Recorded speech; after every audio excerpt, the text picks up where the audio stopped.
Les psychanalystes, les psychiatres nous disent que tout enfant a le désir de savoir. Et je pense que la curiosité est effectivement quelque chose de naturel à l'enfant. Mais le désir de savoir ne se transforme pas spontanément en désir d'apprendre. Le désir de savoir, c'est le désir de savoir-faire, c'est le désir de savoir se débrouiller dans l'immédiat.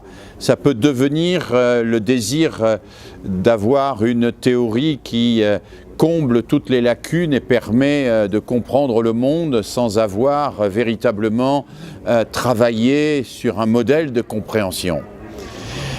Aujourd'hui, avec la multiplication de toutes les technologies, le désir de savoir n'a pas besoin de se concrétiser en désir d'apprendre. Quand un enfant veut faire une photo et que cette photo soit nette, il n'a pas besoin de connaître les lois de l'optique. Alors que quand j'étais moi-même jeune et que je voulais faire une photo nette, il fallait que je calcule le rapport entre la profondeur de champ et le diaphragme. Aujourd'hui, la machine fait cela à ma place. Et donc nous vivons dans un monde qui donne le sentiment aux enfants qu'ils peuvent savoir sans faire l'effort d'apprendre et de chercher. Et leur satisfaction, ils la placent tout entière dans cette connaissance immédiate. De la même manière, quand on cherche sur un moteur numérique, eh bien, on a le sentiment qu'on peut tout savoir sans l'apprendre.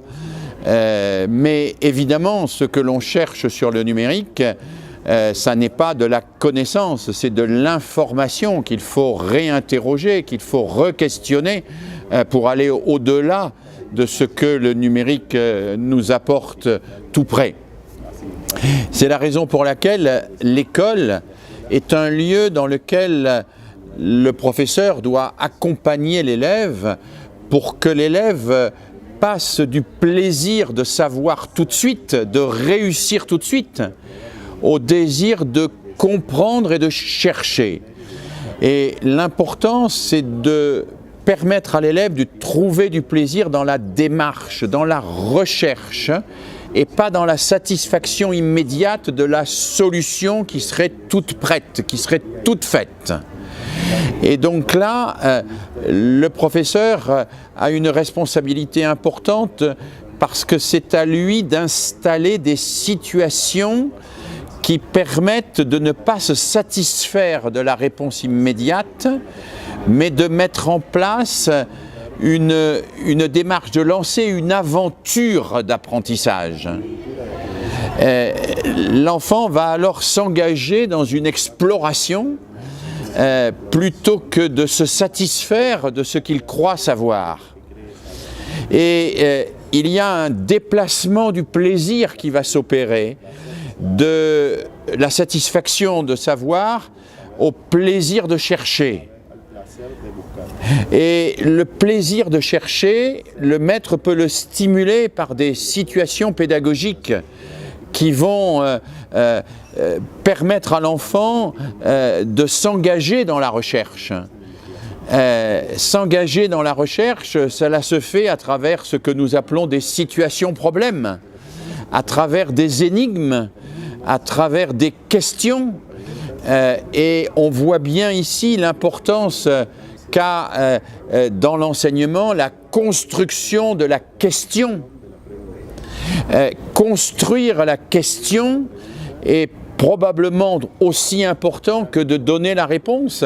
C'est permettre à l'enfant de s'engager dans une démarche pour trouver, avec l'aide du maître, la réponse à la question. John Dewey disait que le défaut de beaucoup d'enseignants, c'est de faire des leçons qui sont des réponses à des questions que les élèves ne se posent pas. Et il expliquait que le travail de l'enseignant, c'est de construire d'abord la question. Et il disait toute bonne leçon doit être une réponse à une question. L'art de la question, l'art du questionnement, l'art de l'interrogation, ce que les Grecs appelaient l'art de susciter l'énigme, est quelque chose d'essentiel et qui s'opère dans la relation pédagogique comme dans la préparation d'une situation d'apprentissage.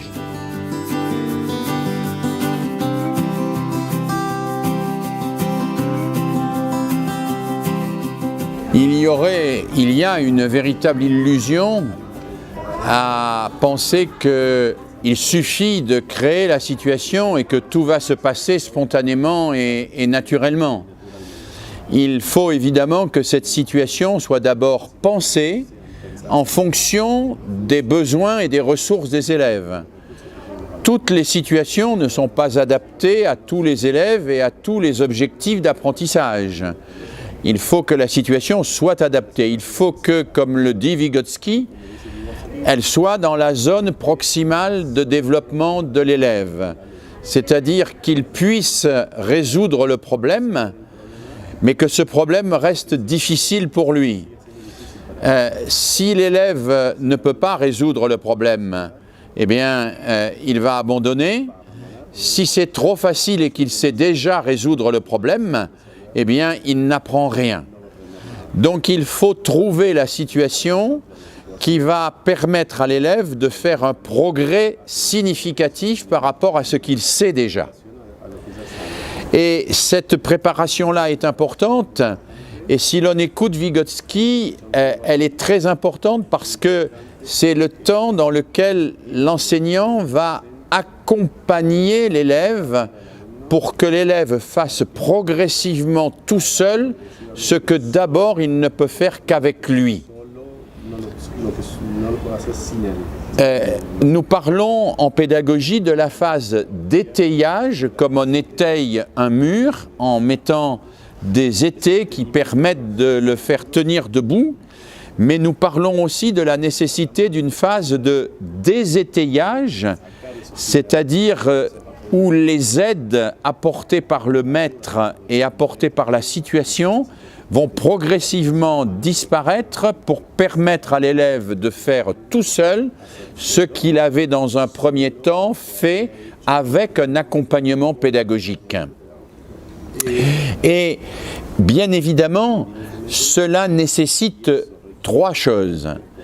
Cela nécessite d'abord une bonne évaluation diagnostic pour connaître les besoins des élèves et savoir quels objectifs on peut leur proposer. Cela nécessite ensuite de construire la situation d'apprentissage et d'accompagner l'élève pendant la situation d'apprentissage. Et cela nécessite de formaliser et d'identifier ensuite ce qui a été acquis. Une fois que la situation problème est faite, il faut que l'élève se représente mentalement le progrès qu'il a fait, c'est-à-dire l'apprentissage qu'il a effectué. La phase de découverte doit toujours être prolongée par une phase de formalisation, une phase où l'on met des mots précis sur ce que l'on a découvert. Une phase où chaque élève sait repérer et expliquer ce qu'il a découvert. Une phase dans laquelle l'élève sait aussi expliquer comment il va pouvoir transférer et utiliser ce qu'il a découvert. Ce qui se passe en général dans l'enseignement, c'est qu'on fait la formalisation avant la découverte. On fait la leçon avant la découverte. La leçon est nécessaire, la formalisation est nécessaire, la verbalisation individuelle est nécessaire. Il faut que chaque élève verbalise individuellement ce qu'il a appris. Mais il ne peut verbaliser qu'après avoir appris. Et c'est l'articulation de la découverte et de la formalisation qui constitue l'apprentissage. Si on fait des situations problèmes et qu'il n'y a pas de formalisation des découvertes, qu'il n'y a pas de mentalisation structurée de la découverte, si l'élève ne repère pas exactement ce qu'il a appris et s'il ne le mémorise pas, la situation problème n'aura pas été très efficace.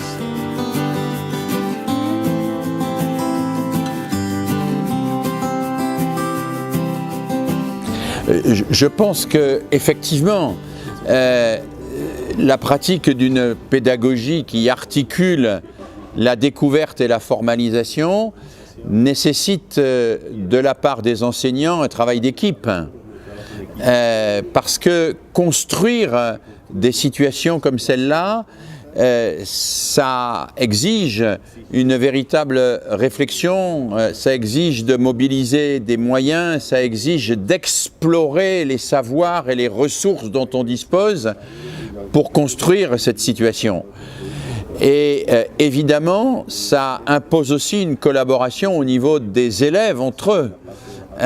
Mais cette collaboration des élèves entre eux, il faut toujours être attentif à ce qu'elle se fasse de manière coopérative et non pas inégalitaire.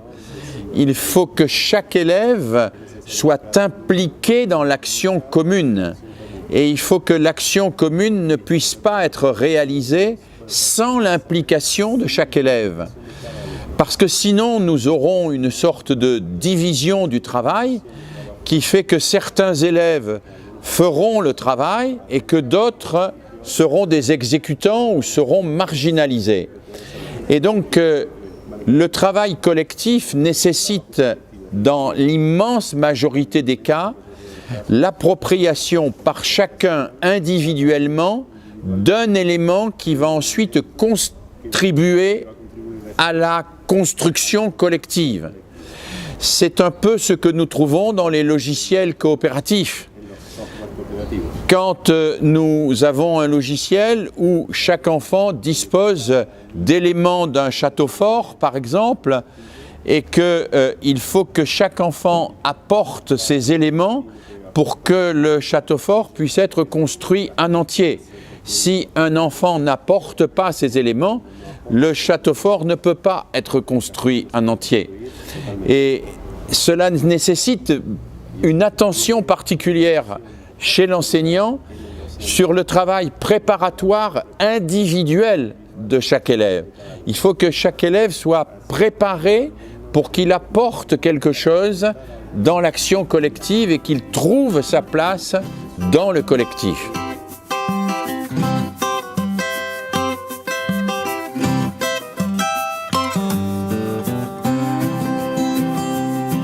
Effectivement, il y a aujourd'hui tout un discours sur les compétences techniques qui aboutit à une sorte de dévitalisation de la culture. Or, les savoirs, c'est des savoirs qui doivent avoir une saveur. La saveur des savoirs, c'est le plaisir que l'on a à comprendre que ce que l'on apprend a été une découverte essentielle dans l'histoire des hommes. Et je pense que face au discours trop technique souvent sur les compétences, il faut inciter les enseignants à, comme le propose Jérôme Brunner, raconter les savoirs, raconter l'histoire de la découverte des savoirs. Il faut que les enfants sentent que ces savoirs ne sont pas des simples épreuves qui ont été inventées pour les sélectionner dans leur scolarité, mais qu'ils ont été des éléments construits par les hommes pour leur propre émancipation. Je cite souvent une anecdote d'un élève de 12 ans à qui je demandais pourquoi il n'aimait pas les mathématiques et qui me répondit parce que les professeurs de mathématiques sont des sadiques qui ont inventé des exercices pour nous faire trébucher. Et je lui ai demandé, est-ce que tu penses vraiment que les mathématiques ont été inventées par les professeurs de mathématiques? Et il m'a dit oui. Et je lui ai demandé pourquoi ils ont inventé les mathématiques. Et il m'a dit pour savoir si on peut passer dans la classe supérieure. Et pour cet élève-là, les mathématiques n'ont aucune saveur. Ce sont simplement des épreuves sur un parcours du combattant et c'est simplement fait pour les évaluer.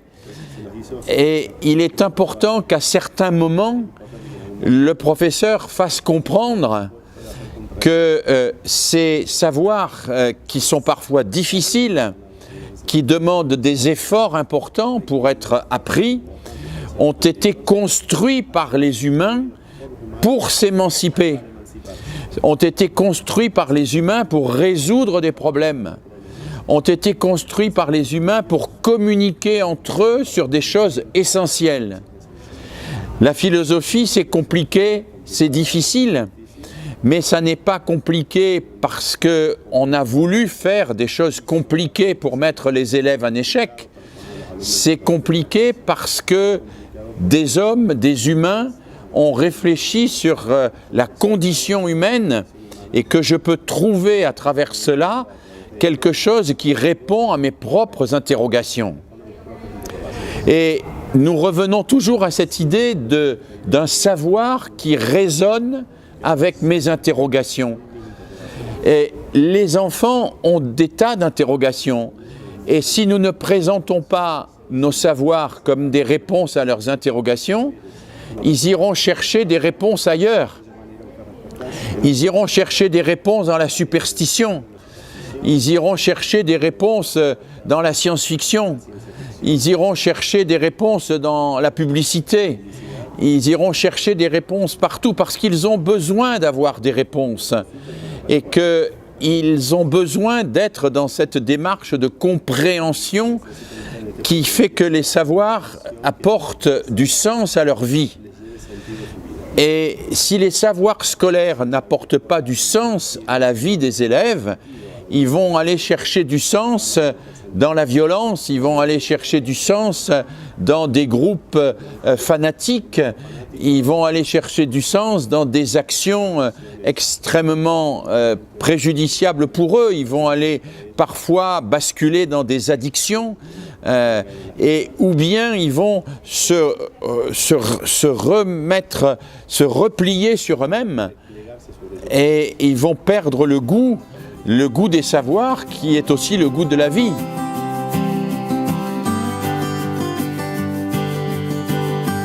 Je crois que le défi principal de l'école aujourd'hui, c'est de retrouver dans la classe le plaisir d'apprendre ensemble. Le plaisir d'apprendre ensemble. Le plaisir parce que il faut montrer aux enfants que le plaisir n'est pas simplement dans la consommation ni dans la télévision.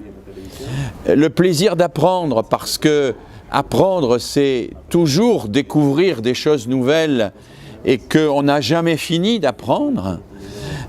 Et le plaisir d'apprendre ensemble parce qu'en apprenant ensemble, on apprend mieux, on s'enrichit les uns des autres, on s'entraide les uns les autres et on découvre qu'on est plus heureux quand on est solidaire.